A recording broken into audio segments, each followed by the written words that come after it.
Hello and welcome again to another episode of Immunology Unplugged. Today we are diving into one of my absolute favorite topics in the immune system, the Toll-like receptors or TLRs. I am not exaggerating when I say I love these receptors because they are like the immune system's radar. They wake up your defenses the moment a microbe show up. Without them, our body wouldn't even realize it's under attack until it's too late. And they do all of this in such a beautifully simple and elegant way. Much of what we know about their amazing role comes from a key paper by Akira and colleagues that was actually published in 2001, and it's titled Toll-like Receptors, Critical Proteins Linking Innate and Acquired Immunity. This landmark review that was published in Nature and was cited over 6,700 times really shaped how scientists understand toll-like receptors as the bridge between the body's first defenses and the tailored adaptive response. So we know that the toll-like receptors are proteins that are found on or inside the immune cells.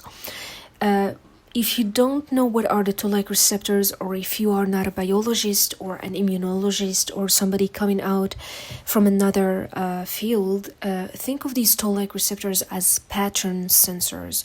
They spot every feature. They are shared by many microbes, but they are missing in our own cells. These features are called the PAMPs, or as they are known, pathogen-associated molecular patterns. Things like pieces of bacterial walls, viral RNA, or bacterial DNA. So the Toll-like receptors are part of the innate immune system and our body's first responder, pre-programmed to recognize danger instantly. The classic review by Akira et al. In 2001 describes how these receptors are fundamental in sensing these patterns and kick-starting immune defenses. And talking about the Toll-like receptors, we are also mentioning, or we should actually be talking about how many types we have, and each one of them has a different microbial signals. So starting with the famous one, Toll-like receptor 4, which recognizes lipopolysaccharides or the LPS from gram-negative bacteria. We also have Toll-like receptor 2 that pairs with others to detect components from gram-positive bacteria and also fungi. Toll-like receptor 3 that senses double-stranded RNA from viruses inside endosomes. We have also Toll-like receptor 7 and Toll-like receptor 8. They detect single-stranded viral RNA. And Toll-like receptor 9 that recognizes bacterial and also viral DNA with unmethylated CpG motifs. So the way the Toll-like receptors are positioned on the cell surface or inside the cells, it helps the immune system to detect invaders both outside and also inside the cell. When a Toll-like receptor binds its microbial target, it sends signals inside the cell through adapter proteins like MyD88 or the THRIF. And these pathways activate transcription factors such as NF-kappa B and IRFs. The NF-kappa-B turns on genes for inflammatory cytokines, while the IRFs induce type 1 interferons important for fighting viruses. So the signaling cascade here is a kind of an alarm bell of the immune system by triggering inflammation and also recruiting more defenders. And the insights into these pathways were beautifully summarized in many papers, but I would again reference the paper of Akira et al. 2001, which actually explains how the Toll-like receptor signaling connects microbial detection to immune activation. Talking again about the Toll-like receptors, our heroes for this episode, they are one of the coolest things in immunology because Toll-like receptors is how they help start the adaptive immune response. They have this function or this role.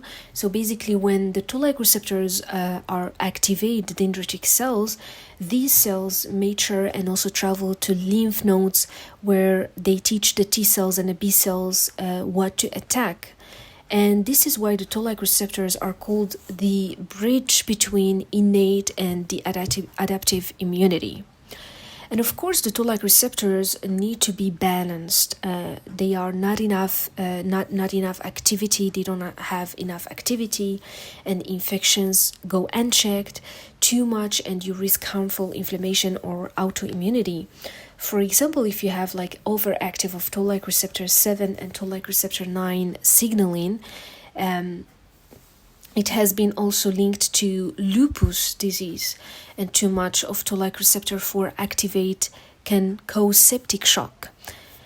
Because the Toll-like receptors again control so much of the immune response, researchers are exploring how to use them in medicine. And some Toll-like receptors agonists are tested as vaccine boosters to improve immunity. Others are used as a blockers or are blocked, to reduce the inflammation in autoimmune diseases. And this therapeutic potential comes from the deep understanding outlined in the landmark reviewed again by Akira et al. In 2001 on the Toll-like receptors' role in linking innate and also adaptive immunity. So that's it. That's my love letter to the Toll-like receptors. These tiny, ancient, and essential.